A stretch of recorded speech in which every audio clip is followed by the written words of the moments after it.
Developing right now on Morning News Now, bracing for escalation. This morning, President Trump threatening a naval blockade of ships leaving Iranian ports in the Strait of Hormuz after peace talks end without a deal. Vice President J.D. Vance saying his final and best offer is still on the table, but both sides say significant differences remain. The latest developments with an already shaky ceasefire now at risk of collapse. I don't care if they come back or not. If they don't come back, I'm fine. They broke their word. They broke their promise. And remember, their promise was that they were going to open the Hormuz Strait. They didn't do it. They lied. We'll bring you an update, including how it could soon impact Americans here at home. Plus, the war of words between President Trump and Pope Leo over the conflict, what the Pope told our own Claudio Luvanga just this morning. Also this morning, campaign collapse. California Congressman Eric Swalwell suspending his bid for governor after allegations of sexual misconduct made by several women, including a former staffer. His message to voters after days of pressure from both sides of the aisle. Plus, mission accomplished. The Artemis II crew back on Earth and speaking out about their historic journey around the moon. Hear how they're doing after their successful 10-day lunar mission and what's next for NASA's ambitious Artemis program. And back-to-back champs, star golfer Rory McIlroy making room in his closet for another green jacket. We're going to have highlights from his second straight Masters tournament victory as he joins an elite group of golfing greats. Good morning. Good to have you with us on this Monday. I'm Joe Fryer. Savannah is off. We begin this Monday morning with the latest out of the Middle East. First, talks between the U.S. and Iran broke down over the weekend. Then President Donald Trump said the U.S. will begin blocking all ships leaving Iranian ports from passing through the Strait of Hormuz. That's set to start at 10 o'clock Eastern this morning. Global oil prices surged Sunday night on the heels of President Trump's announcement.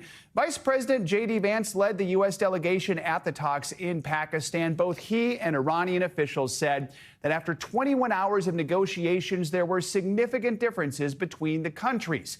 A key sticking point, U.S. demands that Iran will not seek a nuclear weapon. Iran says its nuclear program is for civilian purposes. We have a team of reporters and analysts joining us to break down the latest, including the ongoing economic impact here at home. Let's begin with NBC News political reporter Megan Leibowitz in Washington. Megan, good morning. So both sides held that marathon 21-hour session hoping for some sort of deal. They were just too far apart on key issues. So what do we know about those failed peace talks in Pakistan, and where do the negotiations go from here?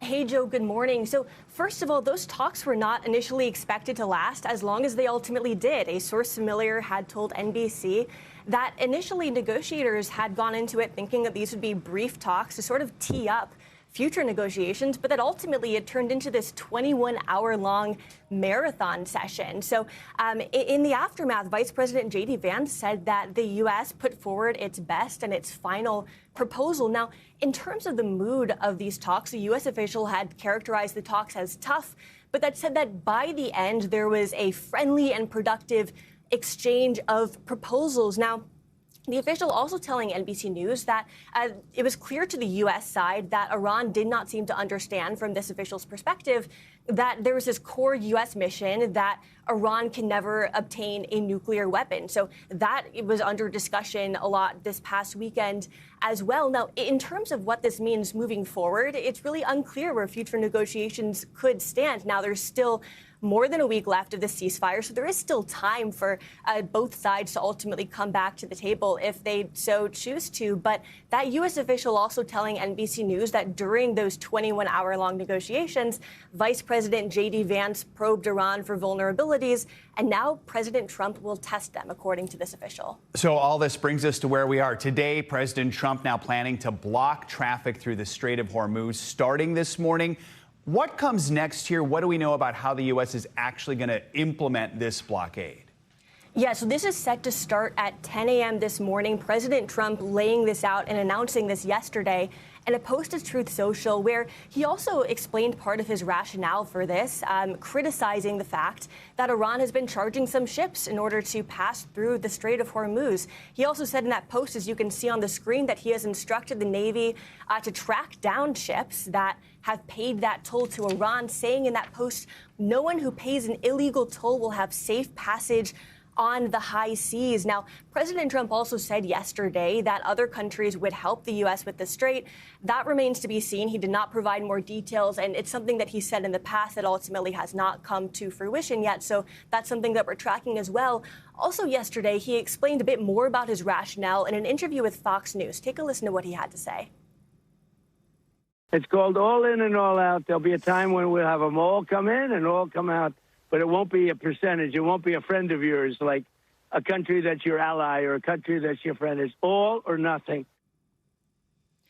So later, U.S. Central Command put out a bit more information saying that this blockade would impact ships that are going to and from Iranian ports and Iranian coastal areas, but that other ships that are not going to and from those areas would still be allowed to pass through the strait. Now, Iran still not seeming to be backing down, with a spokesperson for Iran's armed forces saying that if Iran's ports are threatened, quote, no port in the Persian Gulf and Sea of Oman will remain safe. Now, another big question mark here is the potential for mines in the Strait of Hormuz, in that area that ships are allowed to pass through if they're not going to or from Iranian ports or coastal areas. It's unclear if Iran has laid mines in those areas. President Trump said yesterday that the U.S. would start to destroy mines in those areas.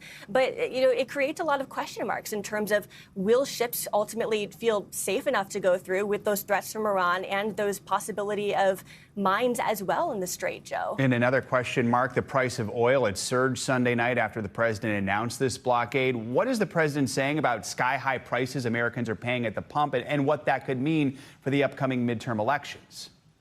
Yeah, so in an interview with Fox News yesterday, he really did not seem to project a lot of confidence in the idea of those oil and gas prices coming down ahead of the midterm elections. Take a listen to what he had to say. So do you believe the price of oil and gas will be lower before the midterm elections? I hope so. I mean, I think so. It could be. It could be or the same or maybe a little bit higher. But it should be around the same. I think this won't be that much longer.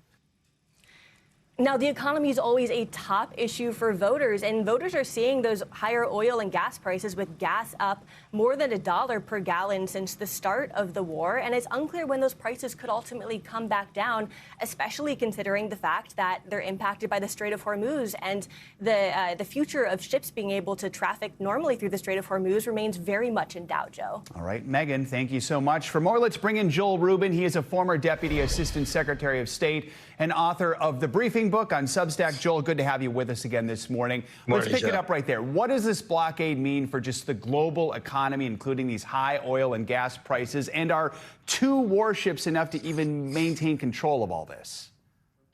Yeah, well, look, a blockade is never a good thing for global commerce. Let's just put that out as a baseline. And I think what we're watching right now is President Trump and the Islamic Republic both going back to their corners after the failed talks over the weekend and trying to increase the pressure on the other side to see if they can squeeze some kind of movement to get to a deal. And so this blockade fits within that context, this idea that now we're going to essentially control the waterways coming in and out of Iran, and that Iran can't do that. I think that's an attempt to take away one of the leverage points that Iran has. Clearly, it's going to be difficult. Clearly, implementing it is a highly complicated matter, and it is going to have an impact on global prices, as you just described.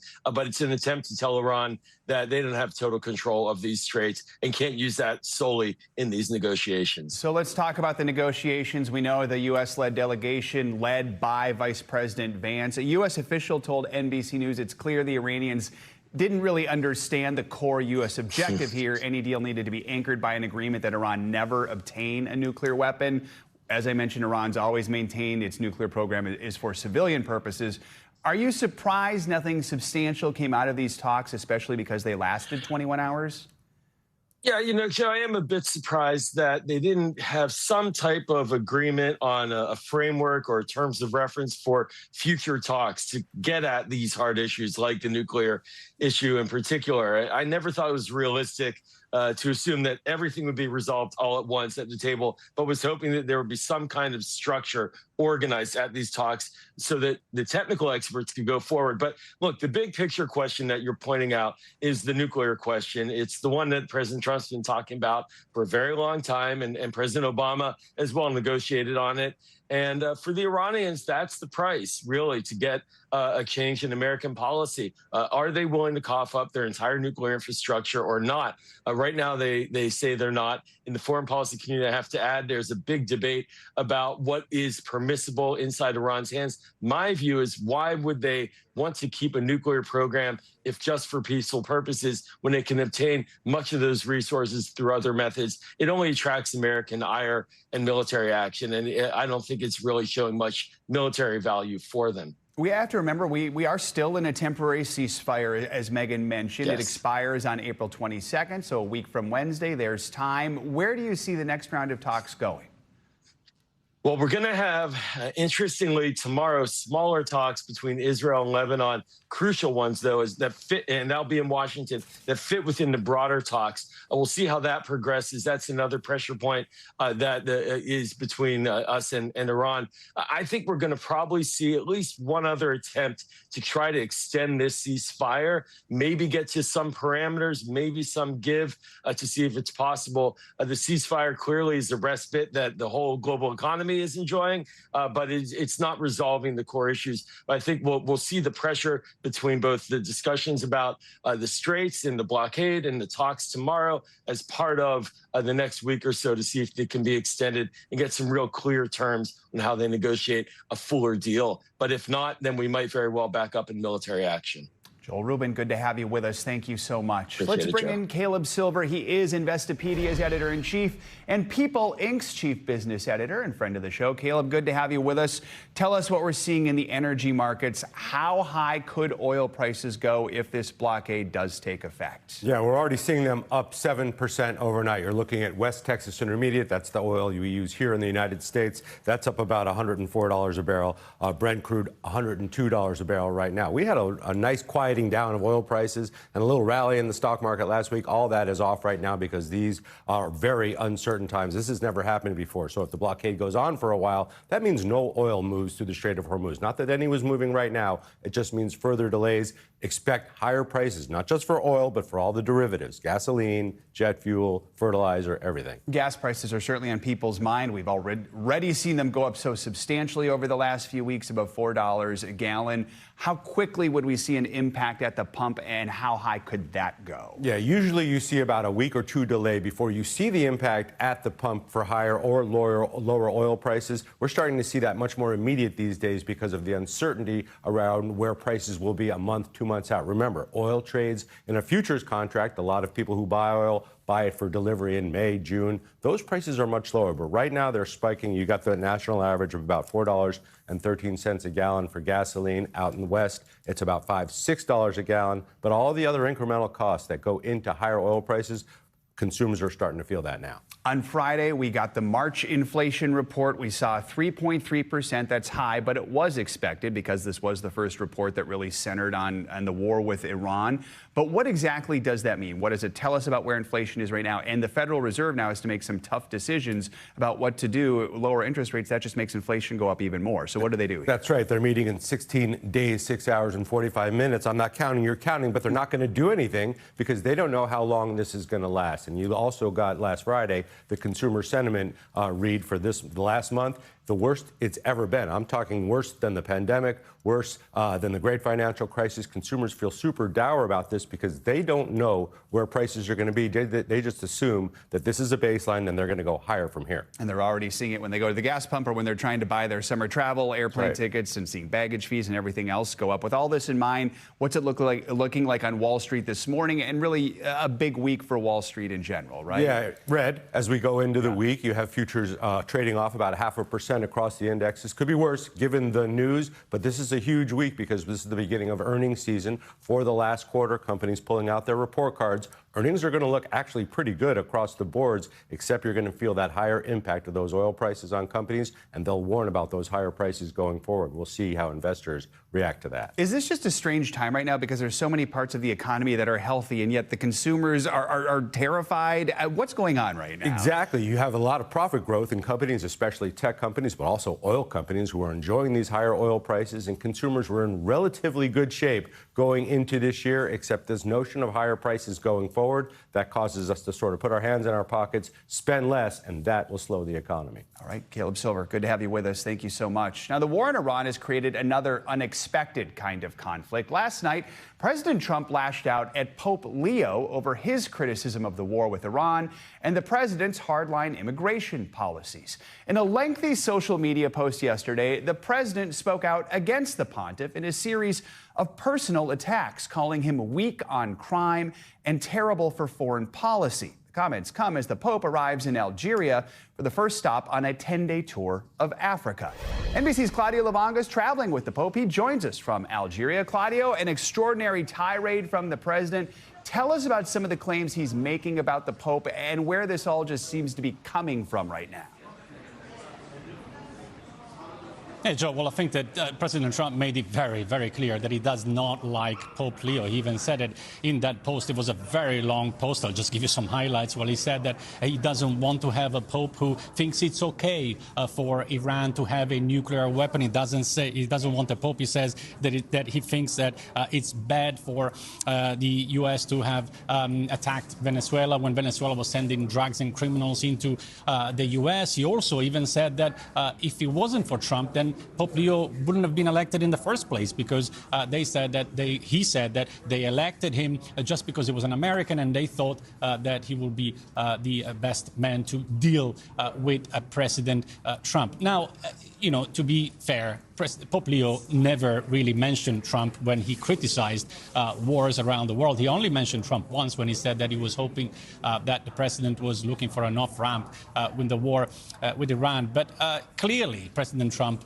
felt like Pope Leo was talking about him, maybe among other leaders, when he said things like, on Palm Sunday, he said, God doesn't answer the prayers of those who wage war. Then during the prayer, the peace prayer on Saturday, he even said he condemned the delusion of omnipotence becoming increasingly unpredictable and aggressive, and the idolatry of self. Once again, the Pope didn't mention Trump, but Trump must have thought that the Pope was talking about him if he felt like it was okay to come out with this incredible and unprecedented outburst.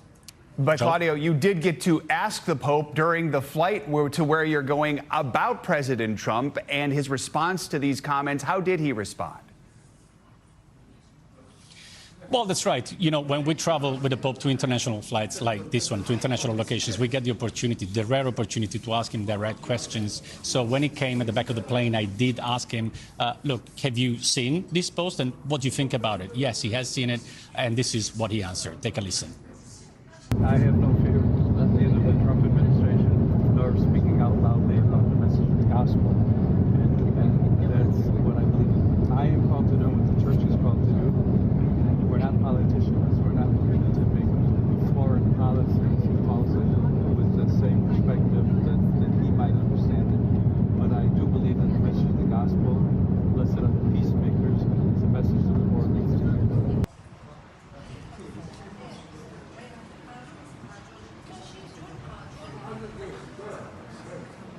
And Claudio, so we heard the Pope's reaction there. I'm not sure if you can hear me, but beyond the Pope, what has been just the broader reaction from the Catholic Church and members of the Catholic community? Hey, Joe. Well, literally, the Pope said what you just heard about an hour ago. We just landed half an hour ago here in Algiers, so I think that the Catholic world is just waking up to the reaction, first of all, to the post of President Trump, and then to the reaction of Pope Leo. So we'll see, later in the day what the reactions will be. What I can tell you is that that post did not deter the Pope to speak out against conflicts. He's just been to the Museum of the Independence here in Algeria, that is the independence from French rule, where the Pope has said once again that called again for peace and dialogue, and said that the continuous wars that are affecting the world right now should stop before they create more resentment for generations to come, Joe. And Claudia, while we have you, this all comes ahead of the Pope's visit to Africa. Tell us about this trip, why the Pope is embarking on this tour. Well, the Pope is, after Algeria, is going to visit Cameroon, Angola, and Equatorial Guinea. It's going to be a long trip. It's about 11 days and 11,000 miles. All the main themes are going to be interfaith dialogue to promote peace between, dialogue between Christians and Muslims. Peace, of course, is going to talk about peace a lot. And, of course, the support to the small Catholic communities, as in Algeria, but bigger in other countries. Well, the beginning of a very long trip, and it has started with a bang, John. All right, no kidding. And Claudio getting some news-making reaction from the Pope on that flight. Claudio, thank you so much. Representative Eric Swalwell is officially dropping his bid to become governor of California. The Democratic congressman suspended his campaign yesterday after multiple women came forward accusing him of sexual misconduct. That includes a former staffer who told the San Francisco Chronicle that he sexually assaulted her twice when she was too intoxicated to consent. NBC News has not verified her allegations, but did confirm her identity and that she did work for Swalwell for several years. Swalwell denies the allegations. In a post on X, he apologized to his family and supporters for, quote, mistakes in judgment, but said he will fight the serious false allegations that have been made. His decision comes after dozens of former staffers signed a public letter on Sunday calling on him to drop his campaign and resign from the House. Swalwell has also faced mounting pressure from several members of Congress to step down. The Manhattan District Attorney's Office says it is investigating the allegations. A gorgeous day is on tap here in New York, so let's get a look at what to expect for the week with your morning News Now weather. Meteorologist Andrea Romero joins us now with a very nice-looking forecast. Andrea. Definitely for New York, Joe. We're experiencing temperatures that will be in the 70s here locally, but across the country it's a different story. In fact, the big weather story is the chance of severe weather, not only for today, but for the next 3 days. We have the chance of some strong to severe storms developing. These storms will definitely intensify overnight. Heavy rain, the flood risk will be present for the Great Lakes, and the bullseye for the enhanced risk is over here over parts of Minnesota and Wisconsin, with the main concern being the threat of some damaging hail, some wind gusts, and of course the chance of some isolated tornadoes. Now, as this storm system continues to travel on eastward, the frontal system will be extending from Michigan all the way to Texas, and these supercells will be bringing the threat of tornadoes for tomorrow. So it'll definitely be an expanded risk for tomorrow across all this area, especially for parts of Iowa, into Illinois, and into parts of Wisconsin, where we could see those tornadoes develop and also have that hail threat in that area. Then for Wednesday, the threat will diminish a little bit, but will still be present for some areas. We're expecting downpours all the way from Dallas to Detroit, with some widespread area of heavy rainfall. And of course, the slight risk will be expanding all the way from Oklahoma City into Cedar Rapids and into the Great Lakes. So as far as rainfall with these strong, heavy storms in the Great Lakes, along with the melting snow, that's where the main flooding concern is. We do have some rain falling this morning over the area. We have some flash flood warnings in effect, but we're expecting flood watches to continue through Wednesday with those accumulating rainfall totals. As far as the temperatures, we saw that chilly air in the western part of the country, quite different from that warm temperature that we are expecting from the Rockies all the way into the eastern coast, 10 to 25 degrees above average. Joe, we're feeling those warm temperatures here locally. We're expecting temperatures to continue to go up. Look at New York tomorrow, 81 degrees. That's 20 degrees above average. In other parts of the country, we're expecting similar temperatures with some record high temperatures for many, many locations, as we can see in that area, that will be continuing throughout this week and maybe even getting warmer as we continue. And of course, with the warm air, we do have that fire risk that develops, and new fires may spread rapidly with those those dry conditions, those gusty winds that we're expecting in those areas. All right, Andrea, good to have you with us. Thank you so much. The crew of Artemis II is back on Earth, reunited with their families after 10 days in space.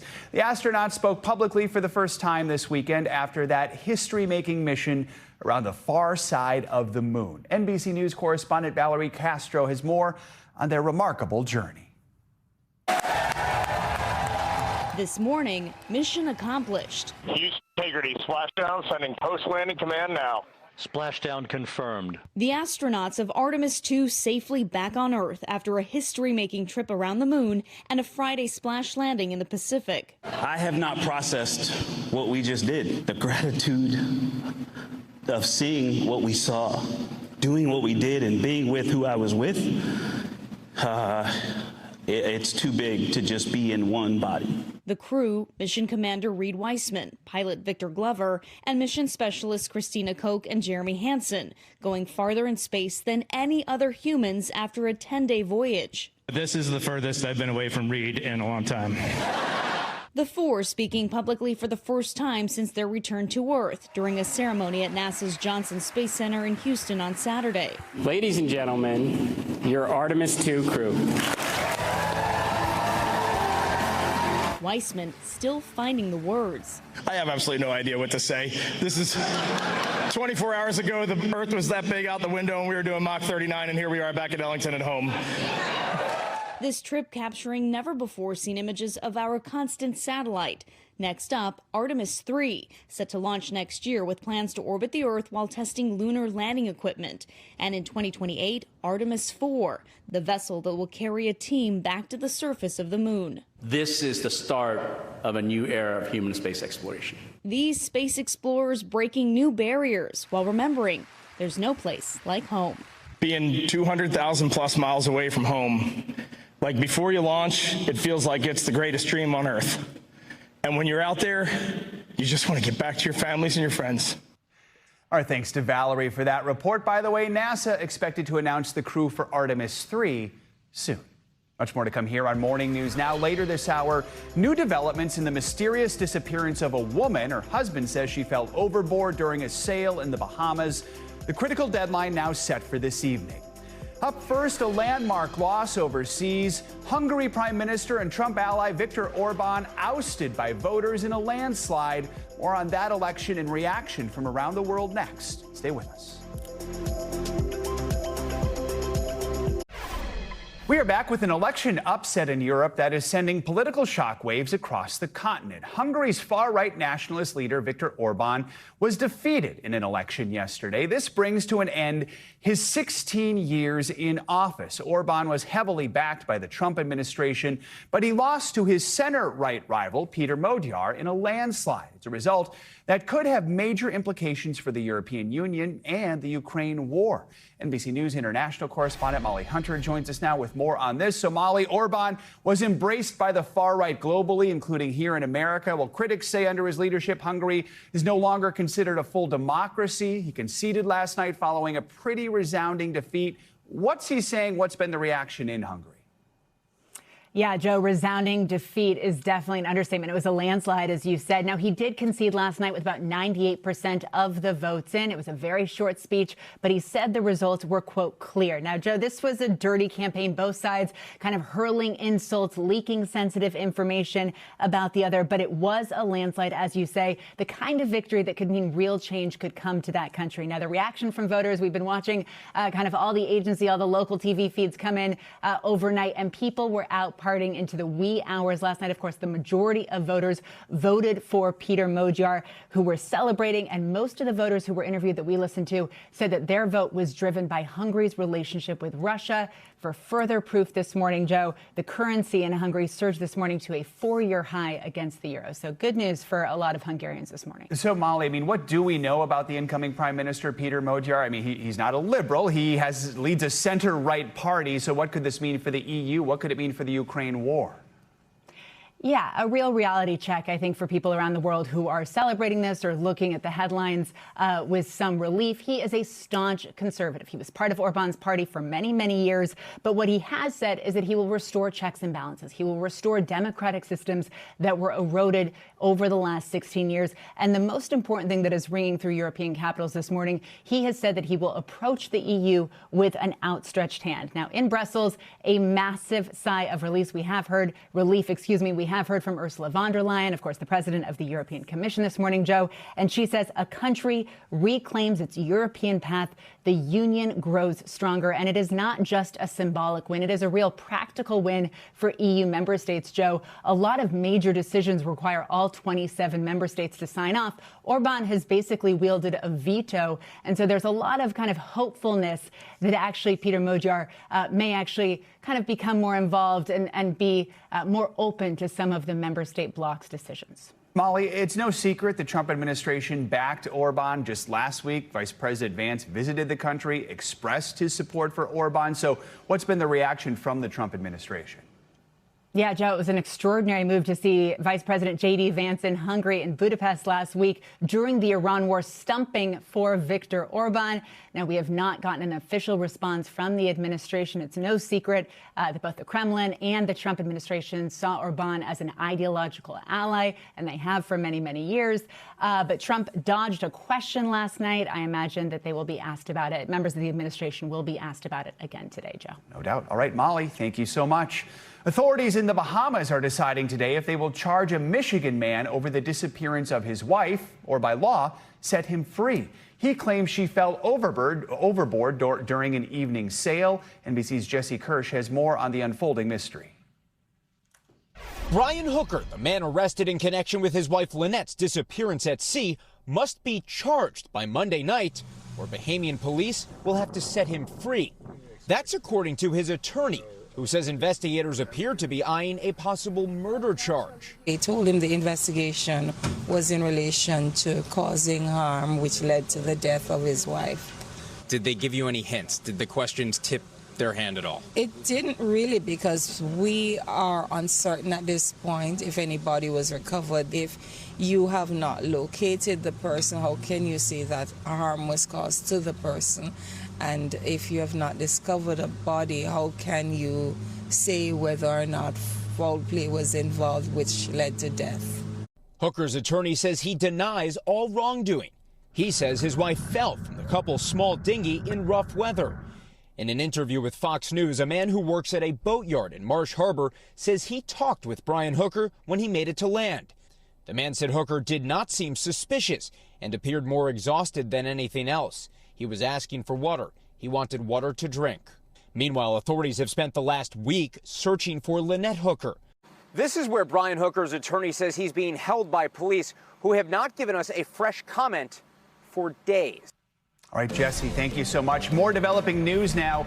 Haiti has declared 3 days of national mourning after a deadly stampede at a historic tourist site. NBC's Matt Bodner joins us now to take us around the world in 60 seconds. Good morning, Matt. Joe, good morning. At least 30 people were killed on Saturday by a stampede that broke out in the northern countryside of Haiti. Authorities warn that number could still rise. The cause of the stampede has not yet been specified by Haitian authorities, but it did take place at a 19th century French fortress. This is actually one of Haiti's most popular tourist attractions, and it was packed on Saturday for a UNESCO celebration. Moving along now to Ireland. Ireland's Prime Minister said on Sunday that the government will offer fuel tax cuts in a bid to quell protests over skyrocketing gas prices. The protests have seen truckers and farmers block access to Ireland's only refinery, as well as several storage depots. The protests have been going on for several days now, leading to reports of pumps drying in some parts of Ireland. And we'll wrap up this hour in Beijing, where a full-scale test running of the 2026 humanoid robot half marathon took place over the weekend. The official race is scheduled to take place on April 19th. The competition has more than 70 teams, 4 of them international. Both fully autonomous and semi-human controlled robots will compete in the event. Joe, I don't love it. Back to you. I agree, but tell me more, Matt. Why don't you love it? I've seen Terminator. Ah, there we go. So you're afraid that they're going to turn on us, basically, while they're running. You know, ChatGPT is one thing, walking robot, I don't know. I don't know. Now I feel like I have to run a marathon to prove them wrong. All right, Matt, thank you so much. Appreciate it. Coming up on Morning News now, a critical shortage of doctors with a key specialty. Today, how long would it take me? For a new patient, the wait is around 6 months. We return more on the struggle to keep up with the growing demand for rheumatologists. We'll be right back. We are back with a warning over a shortage of doctors who treat autoimmune diseases. These conditions are on the rise as more Americans are living longer. That means a lack of specialists could become an even bigger problem. NBC's Ann Thompson spoke to one patient who had to wait nearly 5 months to see her doctor. At just 32, Alexandra DiGiacomo already has an extensive medical resume. I've had rheumatoid arthritis since I was 15. Telling her story on social media. I've seen over 30 doctors. Documenting how her knee swells with fluid. It's very painful. When your knee fills up like that, can you walk? No, I need assistance walking. It's very difficult. Also difficult these days finding a rheumatologist, specialized doctors who treat autoimmune and inflammatory diseases. After moving from Atlanta to New York, it took Alexandra months to see one. So you went end of May, June, July, August, September, basically 5 months before you could get in to see your doctor? Yes, and I was living up here, so I had no rheumatologist that I could just call to get a favor to come on in. It may get worse. Each year, autoimmune illnesses increase an estimated 3 to 12%. And rheumatology is not a lucrative specialty like surgery. One study predicts demand for rheumatologists will outpace supply by 102% by the next decade. Dr. Daniel Badafarano co-chaired the study. I would say the primary problem is we don't have an adequate number of rheumatology care providers in the United States. If you're in rural America, there's not many doctors. So access to care can be a problem. Most rheumatologists are in urban areas. 72% of the nation's counties have no active rheumatologists. If I called your office today, how long would it take me? For a new patient, the wait is around 6 months. Heat exposure. You see Dr. Natalie Azar on NBC News. But her media demands are nothing compared to a rheumatology practice. I come in early, I see them over my lunch hour, or I stay late. And that's what most of us have to do at this point. There are training programs to attract new doctors and efforts to increase nurse practitioners and physician assistants to help. Alexandra will tell you the need is great. Not having access to a rheumatologist is terrifying. A fear patients and doctors want to cure. Ann Thompson, NBC News, New York. Coming up, the uncertain economy driving up car repossessions across the country, why experts say the problem could soon get worse. And he did it again. Rory McIlroy, now a back-to-back Masters champ. We're going to have highlights from Augusta next on Morning News Now. We are back with growing economic concerns here at home, especially after the U.S. and Iran failed to reach that peace deal over the weekend. Car repossessions are on the rise dramatically, with more than 3 million vehicles repoed in the last few years alone. Well, now some experts are warning more trouble is on the horizon as gas prices climb higher. Reporter Sergio Flores from our San Diego affiliate explains. Time is of the essence. In San Diego, Alex Alvarez from Active Recovery Services has located a car that's on his repo list for lack of payment. It's in the parking lot of a shopping center. It takes him less than 5 minutes to hook, lift, and tow the car out of the parking lot, and it's gone, just like that. It has to be fast. People want to get in the vehicle before we hook it up. Alex says he takes no pleasure in leaving people without a car, but that's the job he's hired to do. Well, I'm buying work boots to start work on Monday, and all of a sudden I just started seeing a tow truck. Ezekiel Rodriguez was driving the car that Alex just picked up. He says it belongs to his girlfriend, and she let him borrow it while she traveled out of the country on a family emergency. Now they have to figure out a way to get it back, and soon. Because I started at 4 in the morning, and there's no MTS at that time. And Uber right now is very expensive, so. According to the Federal Reserve, 3.88% of auto loans fell into delinquency in the third quarter of 2025, the highest since March 2010. And the trend continued through the end of the year. And those with the lowest credit scores are being impacted the most. The report shows almost 16% of borrowers with subprime credit are late on their payments. Still, experts say there are some steps you can take to make sure your car doesn't get repossessed. Changing your car payment from being $600 a month to $450 a month can make it a lot more affordable and a lot easier to pay. Simon Goodall is the CEO of Caribou, an online auto loan refinance company. He says one way to lower your monthly payments is to refinance. Because if they bought a car and their credit wasn't great, but they've made a payment consistently, oftentimes their credit score is improved and they might not even know it. Another option is extending your loan. And he said that doesn't necessarily mean you'll pay more in interest. If you want an 84-month loan to begin with, so you have a lower required payment, but you want to pay more than the minimum, you'll pay your car off faster. So it's complete flexibility. He also told us people refinancing at 84 months are saving about $179 a month. If you're already behind on your payments, the first thing to do is to contact your lender. You might be surprised how flexible they are to help you keep your car and keep the loan going. Sergio Flores, NBC News, San Diego, California. Let's stay with money news for a look at the latest on Wall Street. President Trump's latest tariffs are facing new legal scrutiny. NBC News business and economy reporter Allie Canal is here with your Money Minute. Allie, good morning. Good morning, Joe. Yes, another test for Trump's tariff strategy here. A federal trade court in New York heard challenges Friday over the administration's temporary tariffs. They were put in place after the U.S. Supreme Court struck down a broader version earlier this year, ruling those illegal. The current tariffs set at 10% could expire this summer without congressional approval. The president has threatened to raise them as high as 15%, but has yet to do so. And over in tech, billionaire Elon Musk may be expanding his social media footprint. A verified account under his name has popped up on TikTok and another on Instagram, although it's not clear if he's actually behind them. The move comes as the SpaceX CEO looks to build buzz ahead of a potential IPO, which could be one of the largest ever and add to his status as the world's richest person. And finally, a big bet on the caffeine craze. According to the Wall Street Journal, McDonald's is moving into energy drinks and so-called dirty sodas. That's soda mixed with flavored syrups, creams, or juices. New items like a Red Bull Dragonberry Energizer and fruity refreshers could hit stores as soon as August, and they're reportedly priced below competitors like Starbucks and Sonic. NBC News has reached out to McDonald's for comment. Now, it's so interesting to see how much people love energy drinks, sodas. Right. I don't drink a lot of energy drinks. No. I enjoy Diet Coke on an airplane occasionally, but like people love it. It's really expanding across all the food and beverage. I can't pronounce what most of those things are, right? so that's why I'm like, Diet Coke. That sounds great. Yeah, exactly. Simple, gets the job done. All right. Thank you, Allie. Appreciate it.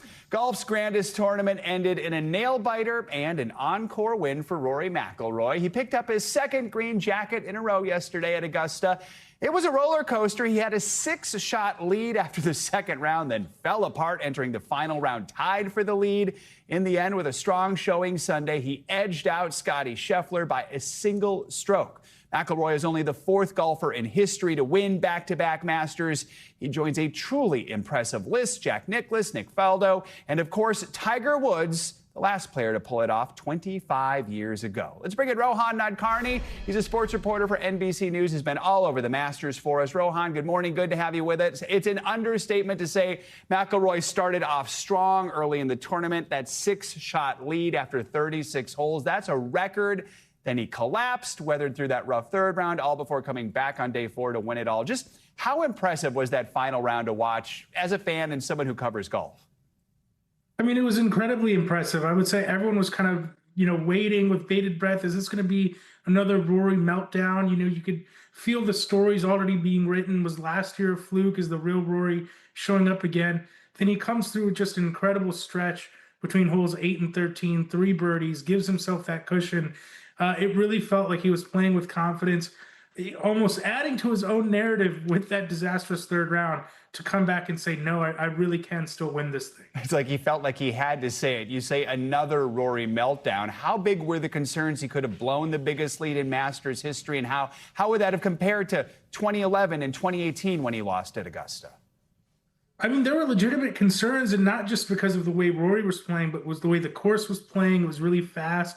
You saw some of the scores, they were getting really high.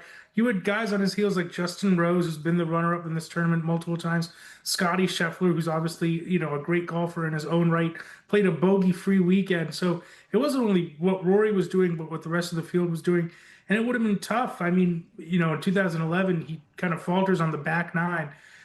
2018, he's in the final pairing. But to have the lead he had after 2 rounds and kind of being a nail-biter was really surprising. You mentioned some other names there. Just how did the rest of the leaderbook look at the end of the weekend? I mean, really some strong showings from American golfers, right? Yeah, absolutely. I mean, I mentioned Scotty Scheffler. Like I said, a bogey-free since the 15th hole on Friday. He made a huge push. I mean, if that last hole, that 18, goes a little differently for Rory, we're looking at him in a playoff with Scotty Scheffler. Great showing from Cameron Young. I mean, obviously a very young golfer.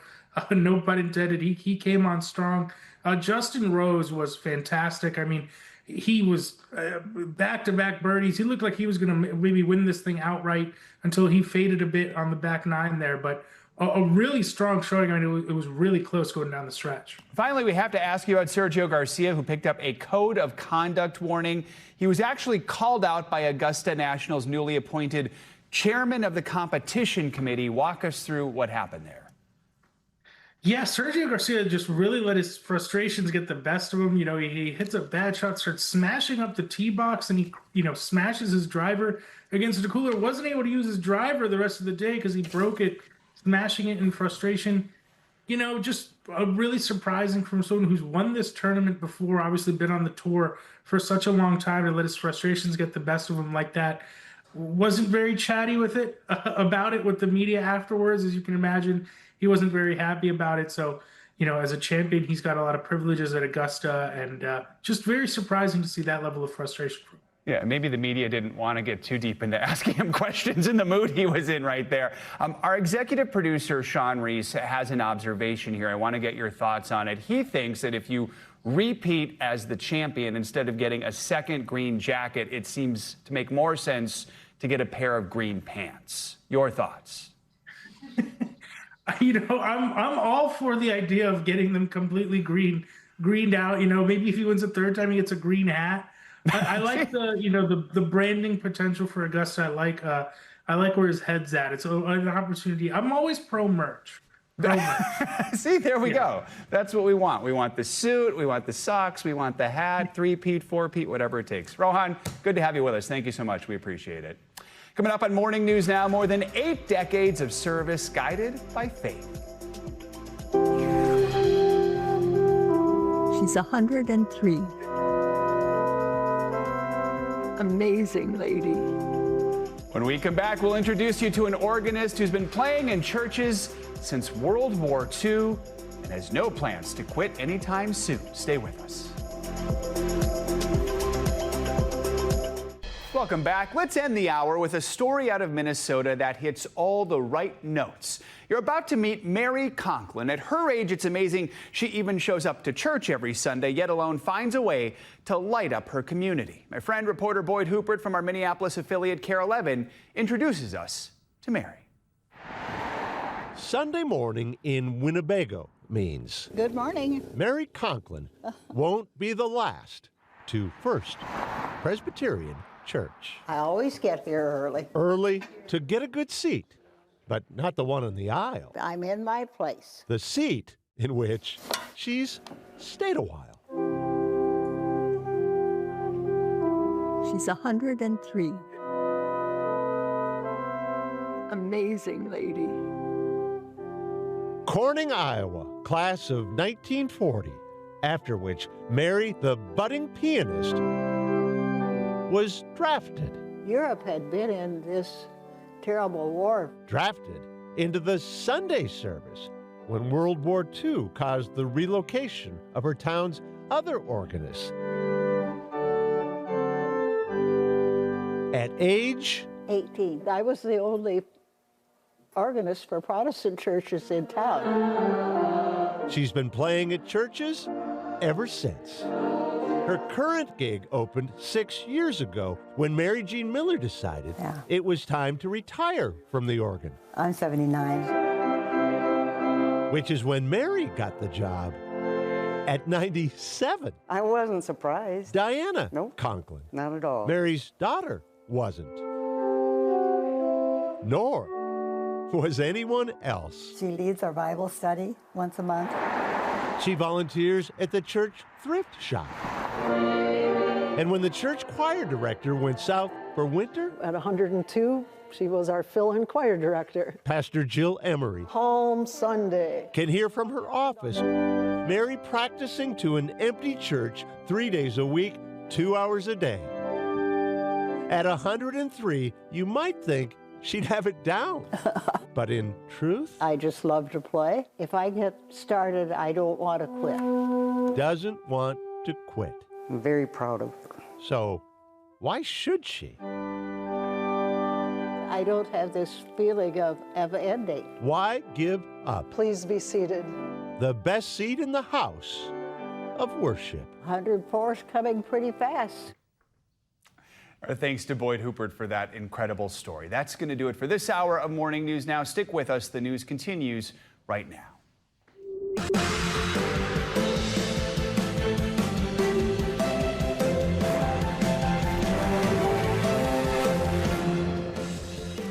Good Monday morning. Good to have you with us. I'm Joe Fryer. Savannah is off today. Right now on Morning News Now, blockade incoming.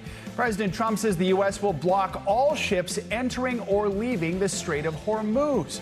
The blockade, starting today at 10 a.m. Eastern, comes after marathon talks between the U.S. and Iran, led by Vice President Vance, did not result in a deal.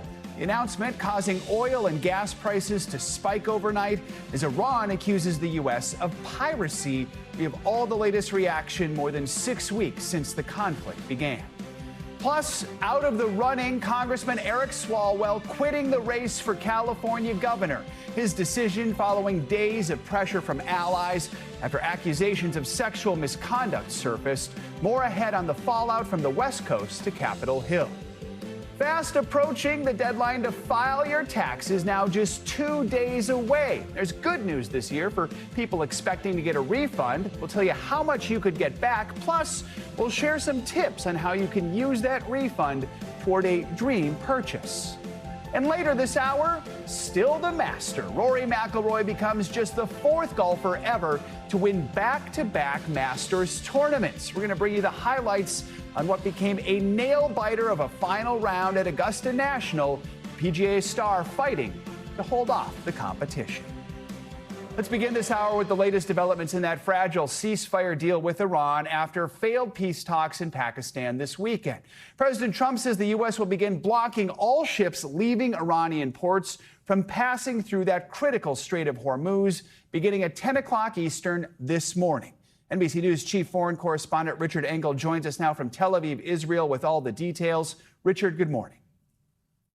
Starting in just a couple of hours at 10 a.m. Eastern time, President Trump says that the U.S. military will begin enforcing a new partial blockade of the Strait of Hormuz, not allowing Iran to control and dictate traffic through the critical waterway. As of this morning, the U.S. military is set to begin a new role to control marine traffic through the Strait of Hormuz. And it's already sending oil prices even higher. We have a blockade going into effect. President Trump has railed against Iran for partially closing the strait, accusing Iran of holding the oil markets and American consumers hostage. Now, U.S. Central Command said it will prevent vessels entering or departing Iranian ports in the strait, but won't block non-Iranian ships or, quote, impede freedom of navigation to and from non-Iranian ports. But a full or partial closure enforced by American warships is nonetheless a major escalation, and it comes after peace talks between Vice President Vance and Iranian negotiators in Pakistan broke down over the weekend. We just could not get to a situation where the Iranians were willing to accept our terms. President Trump saying on Saturday he doesn't care if Iran agrees to a deal, insisting the U.S. is holding all the cards. Regardless what happens, we win. For now, a 2-week general ceasefire with Iran is still holding, but just barely. Iran is threatening to respond to the new partial American closure of Hormuz.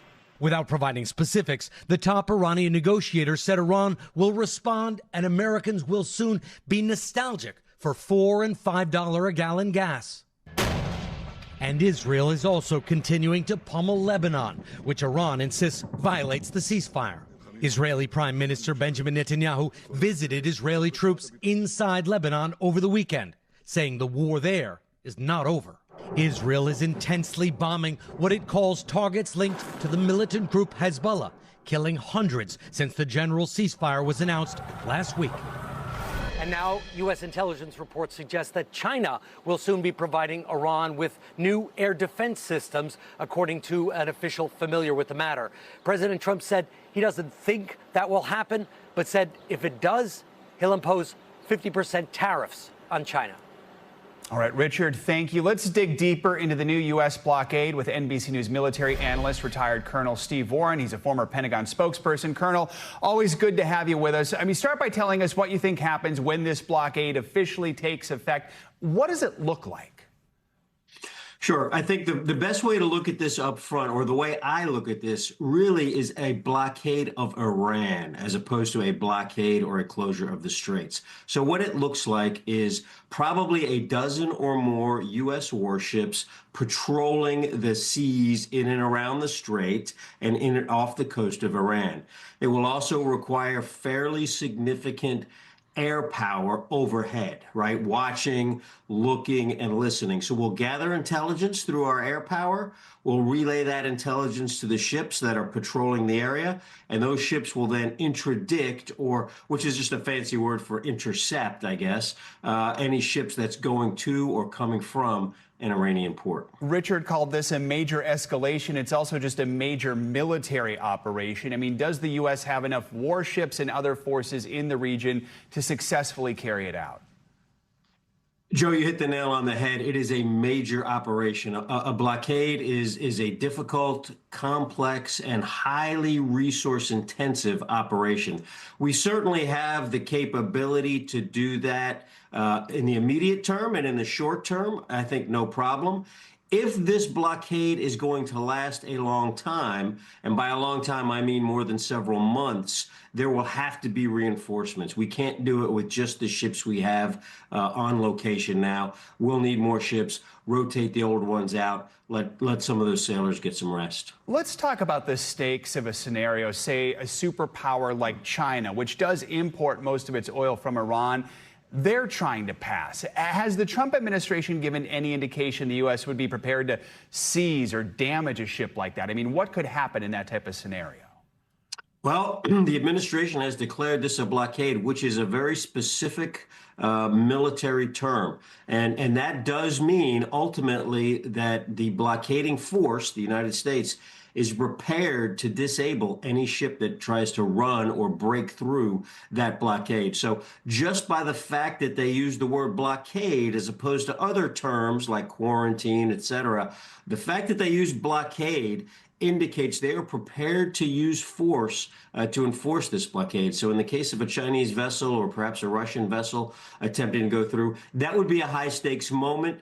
I don't envy the on the ground, or in this case on the sea, the shipboard commander who has to make that decision. But it would be a high stakes moment if a Chinese flagged vessel were to try to run this blockade. On top of everything else, you have this issue of the potential for mines there. And we know yesterday President Trump said other countries were coming to help the U.S. clear any mines in this strait. What allies do you think are going to be willing to do that, especially given all the recent rhetoric from President Trump about pulling out of NATO and criticizing NATO allies for not coming in initially to help with that? I'm glad you brought that up, Joe. You know, blockade that we've been talking about and clearing the mines in the strait, two completely separate operations that both have to be focused on. So regarding which allies, so here's the thing about mines in the strait, Joe.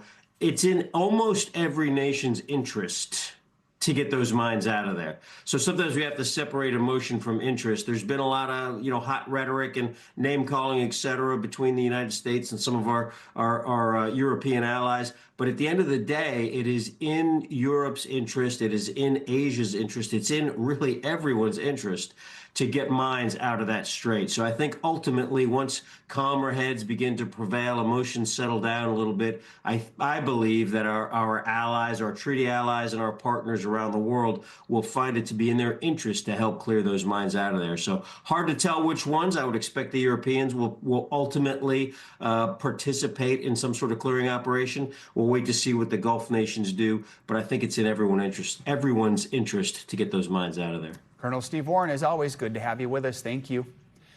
With the ceasefire deal between the U.S. and Iran on shaky ground, President Trump now has a bone to pick with Pope Leo. In a Truth Social post, the president called the pontiff, quote, terrible for foreign policy. The comments come after the first American pope criticized Mr. Trump for his threat to, quote, wipe out Iranian civilization. NBC News senior White House correspondent Garrett Haake joins us now from Washington with the latest on this. Garrett, good morning. Hey, Joe, good morning. President Trump is no stranger to the social media feud, of course, and overnight he escalated a new norm-shattering one, lashing out at the first ever American Pope, Pope Leo. Leo is the spiritual leader of the nation's more than 50 million Catholics, and he's been increasingly outspoken in his opposition to the war with Iran. This morning, he says he has no desire for a debate with the president, but that his mission is to spread the gospel, including speaking out against war and promoting peace. This morning, the fallout over the war in Iran now extending to an extraordinary clash between the president and the Pope. Pope Leo speaking out just hours ago. I have no fear, neither the Trump administration nor speaking out loudly about the message of the gospel. And that's what I believe I am confident with. After President Trump harshly criticized him last night. I'm not a big fan of Pope Leo. He's a very liberal person. And he's a man that doesn't believe in stopping crime.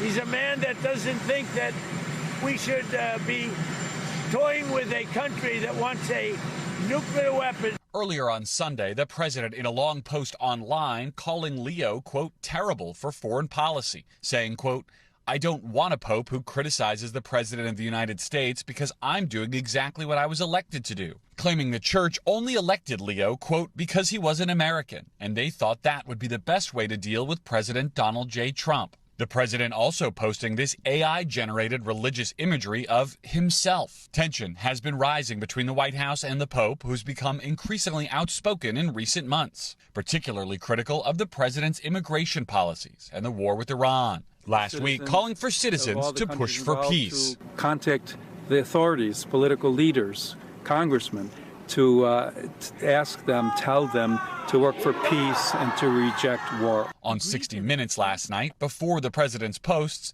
American cardinals saying Pope Leo inspired them to speak out on both immigration and the Iran war. Under Catholic teaching, this is not a just war. And now, after the president's comments, the Pope doubling down. Too many innocent people are being killed, and I think someone has to stand up and say there's a better way to do this. And already there's a backlash growing online to both that image the president posted of himself specifically, as well as this broader back and forth with the Pope. The head of the U.S. Conference of Catholic Bishops writing on social media that he was, quote, disheartened by the president's rhetoric, adding, Pope Leo is not his rival, nor is the Pope a politician. Joe? All right, Garrett, thank you. The race to succeed outgoing California Governor Gavin Newsom is narrowing this morning, with one of the top polling candidates now suspending his campaign. Yesterday, Democratic Congressman Eric Swalwell announced he was dropping out after multiple women came forward with allegations of sexual misconduct against him. NBC News correspondent Liz Kreutz has the latest. Liz, good morning. Well, hey there. Eric Swalwell was considered the Democratic frontrunner in the race for California governor, but all of that has now come to an end. While he has suspended his campaign, he has not resigned from Congress, despite a growing number of lawmakers and dozens of former staffers calling for him to do so. And we want to warn you, some of the details of these accusations are disturbing. Overnight, Democratic Congressman Eric Swalwell suspending his campaign for governor of California. The move coming just days after multiple accusations of sexual misconduct surfaced, ranging from lewd text messages to rape, an allegation Swalwell has denied. On Sunday, he wrote, "I am deeply sorry for mistakes in judgment I've made in my past. I will fight the serious false allegations that have been made, but that's my fight, not a campaign's." Swalwell is still facing growing calls to resign from Congress. These allegations are despicable. Representative Swalwell needs to go. 55 of Swalwell's former congressional and campaign staffers have also signed an open letter demanding his resignation and calling for a full and thorough investigation. On Friday, the San Francisco Chronicle and CNN reported allegations of varying degrees of sexual misconduct from at least 4 women. Swalwell speaking out over the weekend. These allegations of sexual assault are flat false. I have certainly made mistakes in judgment in my past, but those mistakes are between me and my wife. His attorney sending this cease and desist letter to a former staffer who detailed 2 instances in which she says Swalwell sexually assaulted her while she was intoxicated. Manhattan's district attorney's office has launched its own investigation into one of those occurrences, which is alleged to have taken place in a New York City hotel room in 2024. In my flash that I can recall, I was pushing him off of me saying no. NBC News has verified the woman worked for Swalwell, though her attorney declined to provide any comment. Another accuser, Democratic influencer Ali Samarco, tells NBC News when she was 24, Swalwell offered to help her get a job on Capitol Hill before he began sending her inappropriate texts and nude images over Snapchat. I'm running to be the next governor of California. Now, less than 5 months after launching his campaign for California governor, the 47-year-old father of 3's political future is in doubt. And a growing number of Democratic House members say they would back a motion to expel Swalwell from Congress. Meanwhile, his attorney has said the congressman is denying any wrongdoing and questions the timing of these allegations. Voters in California can start dropping off their primary ballots in just 22 days. Back to you. All right, Liz, thank you. Let's get a closer look now at this week's forecast with your morning news now. Weather meteorologist Andrea Romero joins us with the forecast. Andrea, good morning. Good morning, Joe. And we're tracking the threat of severe weather, not only for today, for this afternoon and tonight, but also for the next couple of days. So we begin with what's happening today, and we have this enhanced risk of severe weather stretching through parts of Wisconsin into Minnesota. The main concern is for damaging hail over 2 inches in diameter, and we could have some isolated tornadoes possible in this area. That threat will expand into tomorrow, and we're talking about all the way from Texas into possibly northern New York. 43 million people will be at risk, and we're expecting the enhanced risk this time to be concentrated here over parts of Illinois, also Wisconsin, and also Iowa. And here there is a stronger threat of some tornadoes developing with these really powerful storms that could develop in that region. The threat will diminish a little bit for Wednesday, but it will still be present, and we're expecting the tornado risk to be low, but we could still see some hail and some damaging wind gusts with this slight risk that stretches from Wichita Falls all the way up here into the Great Lakes. And speaking of the Great Lakes, the concern in that area is for flooding.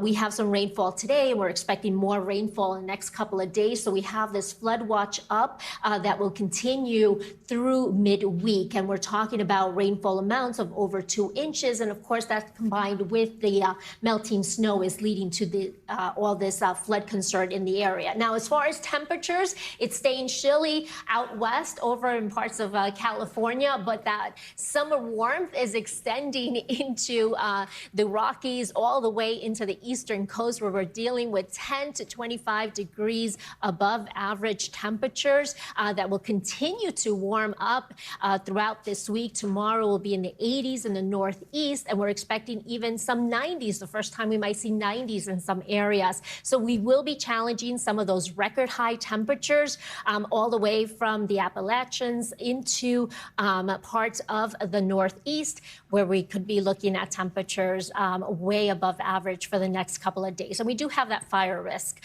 that's also developing there from the plains into the Rockies. So any new fires may spread rapidly in those areas. So you want to take care. No doubt. And out here out east, the flowers are probably confused. They're like, wait, what's going on? I know, It's 90. I was looking at some of my plants even. Right. I was like, they don't look so good. They don't know what's going on. Yes. They're like, help, Andrea, help. All right. Thank you so much. Appreciate it.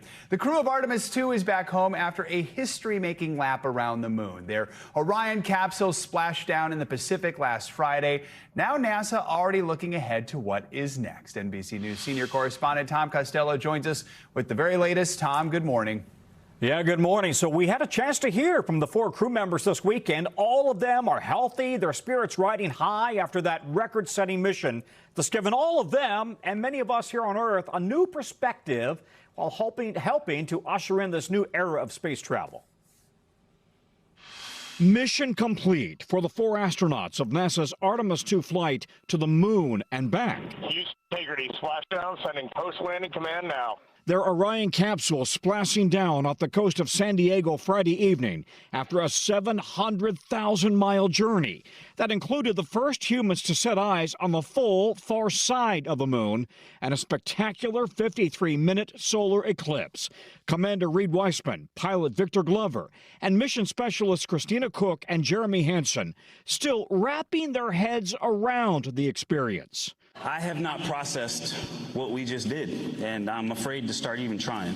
The crew members sharing photos reuniting with their loved ones after their 10-day flight that set a new record for distance traveled from Earth. More than 250,000 miles to the moon and even farther. Before you launch, it feels like it's the greatest dream on Earth. And when you're out there, you just want to get back to your families and your friends. All 4 returning with a new gratitude for the planet we all call home. What struck me wasn't necessarily just Earth, it was all the blackness around it. Earth was just this lifeboat hanging undisturbingly in the universe. The crew, who's also spent considerable time in close quarters. This is the furthest I've been away from Reed in a long time. And forever bonded. What you saw was a group of people who loved contributing, having meaningful contribution, and extracting joy out of that. For NASA, the successful flight now tees up another critical test set for next year, when a crew on another Orion capsule will practice docking with a commercial lunar lander, all ahead of a planned return to the lunar surface as early as 2028. To the generation that now knows what we're capable of, welcome to our moonshot. Okay, but the U.S. is not alone. China also has plans to put astronauts on the moon, it hopes, by 2030. This is not the space race from the 1960s. Here's a big difference. Big commercial space companies, SpaceX and Blue Origin, are competing to be a critical part of future missions. And NASA plans to put astronauts back on the moon and then build a permanent moon base as a potential springboard for future space travel, maybe even to Mars. Joe? Awesome, Tom. Thank you so much. A little earlier, NASA Administrator Jared Isaacman spoke on today about what comes next and the mission's huge impact on all of us who are watching in awe. Here's some of that conversation. This really felt like a cultural moment. Friday night, bringing the kids around the TV to watch this incredible splashdown. It really captivated the public's imagination. Have you been surprised by how much people have really connected to this mission? No, I'm not surprised at all, actually. We have a lot of distractions in our lives today, but the moment those engines ignite, the solid rocket boosters go, and this mission is underway, I have no doubt that NASA is going to captivate the world's attention, and that's exactly what happened. It certainly helped having 4 outstanding human beings, those astronauts, that really brought the world together, brought them on the journey around the moon and back home to Earth. What was learned from this mission? So we learned quite a bit. I mean, we learned scientifically, technically. From a scientific perspective, I think you probably saw during some of the live stream coverage, the scientists, we had a whole dedicated science room at Johnson Space Center kind of go up in cheers when the astronauts observed the micrometeoroid strikes on the far side of the moon, when they relayed some of their observations, some of the coloring that they had noticed as they tried to characterize the surface of the moon. I actually have a copy of the checklist they pursued from a scientific perspective. It was probably somewhere around 100 pages. So that was great. We also learned a lot about the vehicle, which is incredibly important, right? One of the big changes we implemented in line with President Trump's national space policy to actually achieve the goal of getting back to the moon and building a base was adding another mission in 2027. I mean, for as clean as this mission was, it's almost unfair unthinkable to imagine we would go around the moon in Artemis II, celebrate this moment, and then wait 3 more years before we actually attempt to land on it. So there's improvements to the vehicle, there's improvements to the procedures, there's improvements to training. We're going to roll that into 2027 with Artemis IV. That's the show goes on. Artemis 3, and then Artemis 4 in 2028. We're going to take what we learned from 3 and bring those astronauts to the surface of the moon. A lot of Artemises to keep track of there. Our thanks to our friends at Today for that interview. Much more to come on this hour on Morning News Now. Later this hour, the deadline to file your taxes is fast approaching. We'll tell you how much of a refund you could expect and how you can put some of that extra money to good use.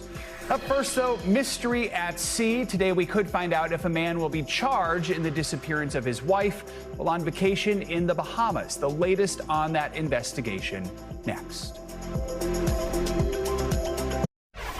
Welcome back. Authorities in the Bahamas must decide today if they will charge a Michigan man in the disappearance of his wife or set him free. He claims she fell overboard during an evening sail. NBC's Jesse Kirsch has more from the Bahamas. Jesse, good morning. Hey, Joe, good morning. The next 12 hours are crucial for Brian Hooker. His lawyer says he spent the weekend locked up here at this police station in Freeport, and by tonight, we'll know if he's looking at days longer behind bars. This morning, police in the Bahamas are running out of time. Investigators must charge Brian Hooker in connection with his wife's disappearance by this evening, or his attorney says he will walk free. You think they are looking at him for possibly being charged with murder? Right, based on the fact that they're saying that they believe he caused her harm that resulted in her death. That suggests murder to me. American Lynette Hooker vanished more than a week ago. Her husband says she fell from the couple's small dinghy in unpredictable seas near Elbow Key. And now we're hearing what appears to be Brian Hooker's account. I threw her a flotation cushion that we used to sit on the dinghy, right after she went in. But I couldn't tell if she got it or not. Marnie and Blaine Stevenson say that's from a phone call with Brian Hooker that they recorded last week in hopes of finding their missing friend. NBC News cannot verify its authenticity or if the audio has been edited. What would you want people to hear most from that call? The flares. Who saw a flare? He states he fired a flare gun off twice in that audio. Somebody had to see that. We're also now learning more about Brian Hooker's apparent return to land. A boatyard security guard in Marsh Harbor telling Fox News he spoke with Hooker after he washed ashore, saying he was more exhausted than anything else. He wanted water to drink. The worker reportedly asking, "So where is the lady?" Hooker responding, "She's in the water." Since then, Hooker's lawyer says he spent days in police custody. Meanwhile, authorities say they've searched for his wife by land, air, and sea. And he still denies causing her death. He definitely denies causing her death, and he's still asking about her and is hopeful that she will be recovered. And Brian Hooker's attorney says that police want to question him yet again today. According to his attorney, investigators actually wanted to speak with Brian Hooker yesterday, but she insisted they wait until she could be with her client here in Freeport. And Joe, his attorney, just walked out of this police station moments ago and just told me she has not seen her client yet. He is having breakfast now, so it appears that interview has not yet begun, but we are certainly going to be keeping a close eye on what develops here in the hours ahead. Joe. We're back now with a closer look at what's making news in the world of politics this morning, starting overseas with a major defeat for a Trump ally in Hungary. NBC News political reporter Megan Leibowitz joins me now with the latest headlines. Megan, good morning.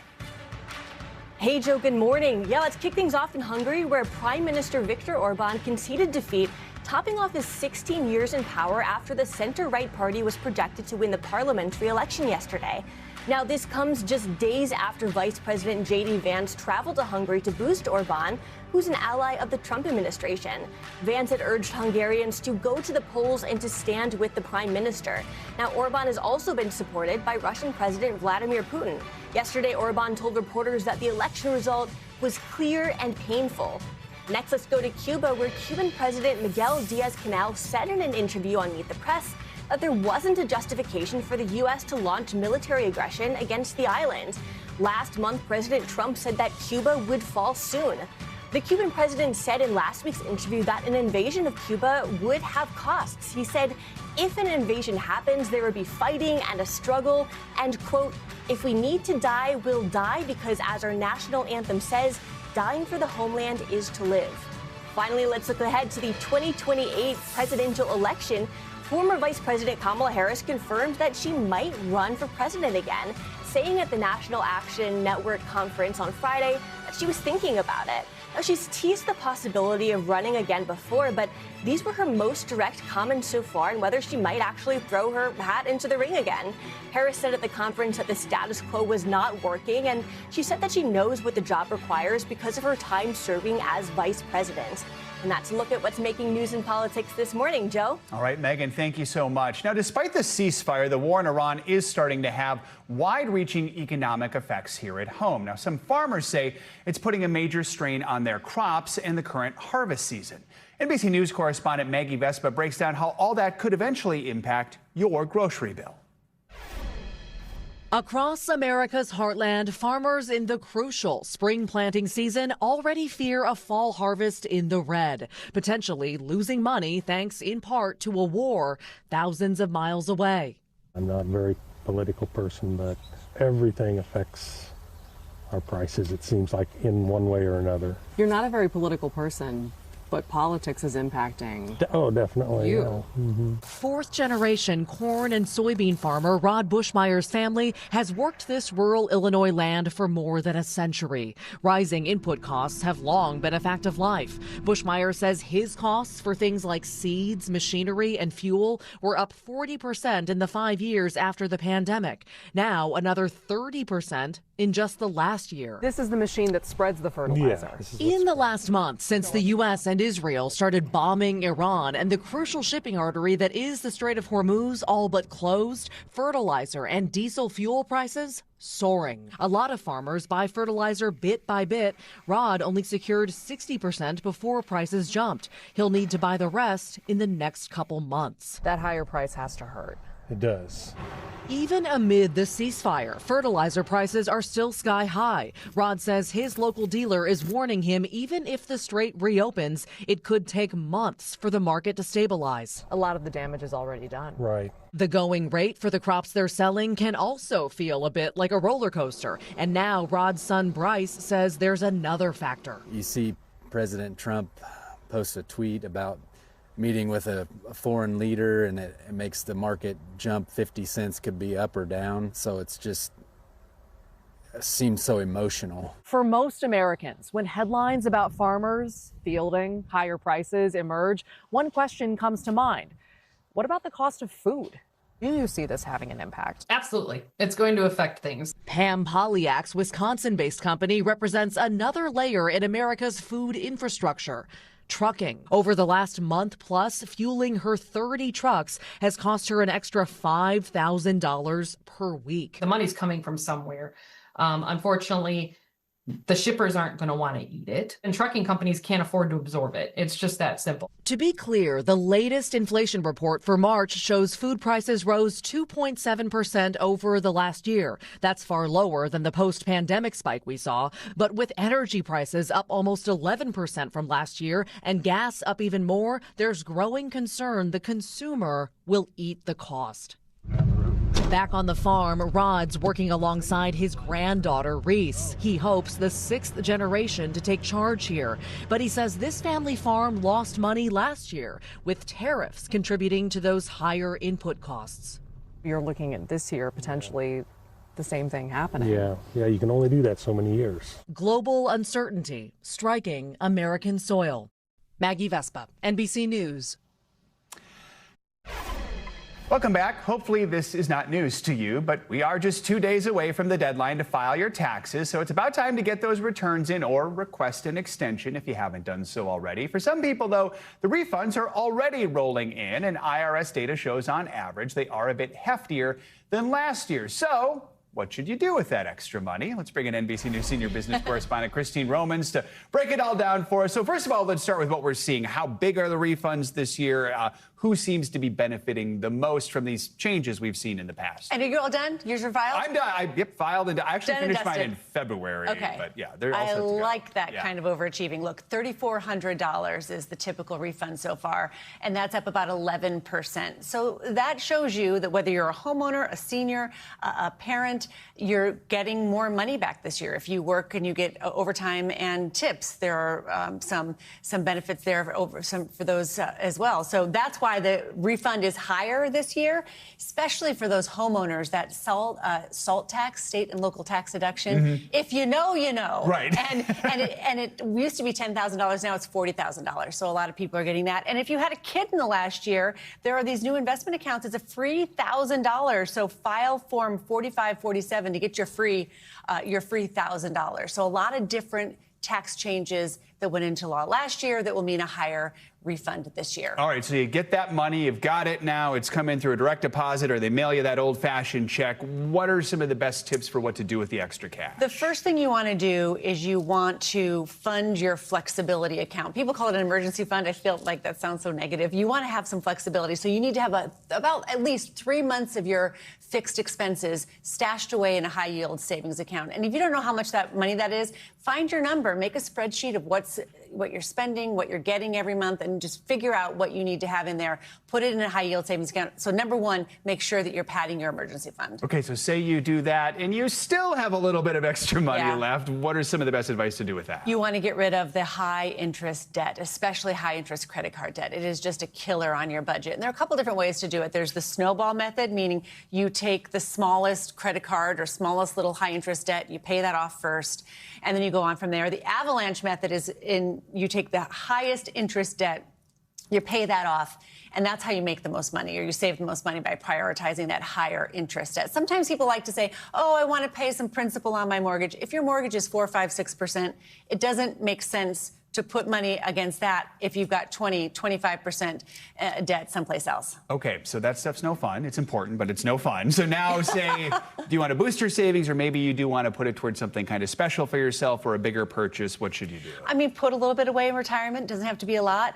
Again, first pad the high yield savings account, the emergency fund, then put a little bit into a 401k, an IRA, a 529. What in the world is that? What is it? The college savings account for kids. And in some states, parents and grandparents get a tax break from the state for putting a little bit of money away. And it's just a really safe, good way to have some money grow for kids. People are talking about investing for a down payment on a house, maybe looking at buying a car. New car prices are record highs, so you need to be saving up a little bit money for that as well. The folks over at Bank of America told us that refund spending this year is electronics, home improvements, clothing, and travel. We know travel costs have been going up. Tickets are going up, baggage fees are going up, energy prices are going up, so people are putting money away for travel right now, too. I like that. That's my favorite thing on the list. Me too. Electronics and travel, those are my two vices. Very cool. Christine, thank you so much. Appreciate it. Moving from taxes to tech, U.S. adults are opening up in a new survey about how AI is shaking up their workday. NBC News business and economy reporter Allie Canal has your Money Minute. Good morning, Allie. Hey, good morning, Joe. That's right. New data shows AI is already changing how people do their jobs. According to a new survey from Epic AI and Ipsos, about 1 in 5 full-time workers say AI has taken over parts of their role, while about 15% of respondents said that it's adding new tasks. Experts say that split could signal a shift when it comes to the future of work, though it's not entirely clear how much AI is actually replacing jobs as the technology and investment continue to grow. And over on social media, X is cracking down on clickbait. The company says it's cutting payments to accounts that flood feeds with constant breaking news updates and aggregated content, with some creators now getting about 60% of their usual pay, and more pay cuts are on the way. These accounts often repost other people's work, and X says it's trying to prioritize more original content and creators to clean up users' feeds. And sticking with tech, Apple is reportedly working on a new line of smart glasses. According to Bloomberg, the device would focus on everyday uses like photos, calls, and music, but without a full display, relying more on audio and voice to deliver information hands-free. A launch could come as soon as 2027, and it's all part of a broader push into AI wearables as Apple looks to compete with rivals like Meta. And Joe, we've reached out to Apple on this, haven't heard back. Would you rock some of those AI glasses? I guess I need to try it, so I would try it. How about you? I would definitely try it. I think we have to ask Savannah. I think she would be our expert glasses wearer on whether or not this is a good thing to purchase. She does know glasses well. All right, Allie, thank you so much. Appreciate it. Coming up today is Holocaust Remembrance Day, and a new historical novel is shedding light on the terrifying years before World War II.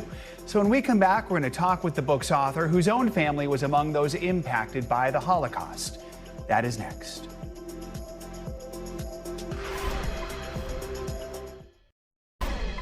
Finally this hour, commemorations are taking place around the world today to mark Holocaust Remembrance Day. And this morning, we're speaking to the author of a new novel that takes place as Jews anxiously watched Adolf Hitler and Nazism grow in power. It is called The Last Woman of Warsaw, and it imagines life in Poland's capital in the years leading up to Germany's invasion in 1939.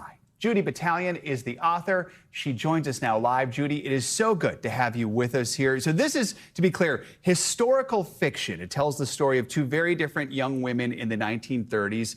Give us a little bit of information about what this is about and why you wanted to tell this story. Sure, of course. Thank you so much for having me. I'm very excited to be here. The Last Woman of Warsaw is the story of an unlikely and powerful friendship between two very different young Jewish women, Fanny, who's a feisty fashion photographer, and Zosha, who's a very serious political activist. And they're thrown together on a mission to find their missing mentor.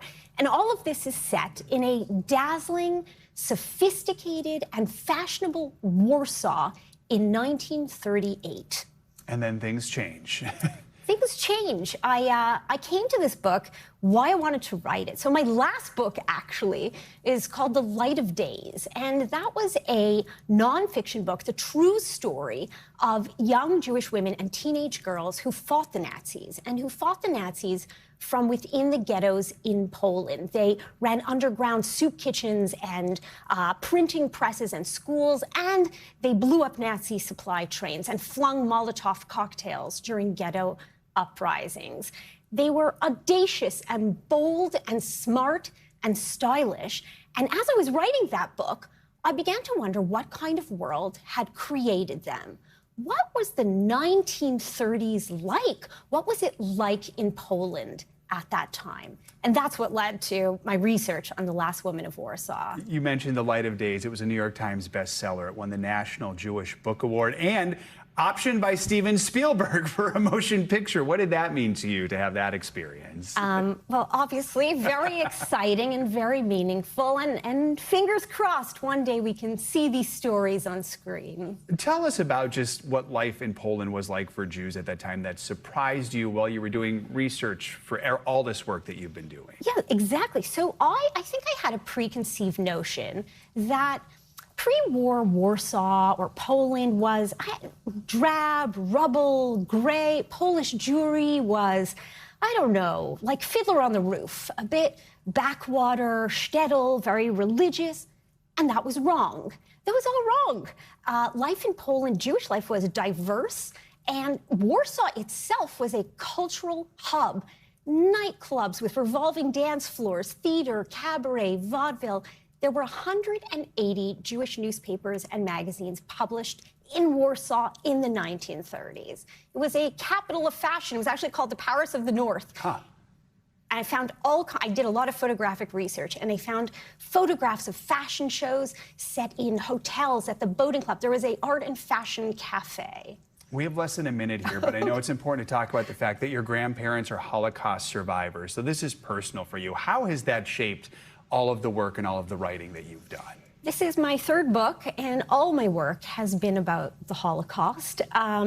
It's something that's certainly in my blood, in my bones. My grandparents escaped Nazi-occupied Poland. They went east. My mother was actually born in 1945 on their route back to Poland. And I like to think that I've inherited both a lot of anxiety, and hopefully a lot of strength. No doubt. And you're sharing these stories, and they mean so much to so many people. Judy Battalion, it's great to have you with us. Congrats on the book, The Last Woman of Warsaw. We appreciate your time this morning. Thank you so much. That's going to do it for this hour of Morning News Now, but don't go anywhere. The news continues right now.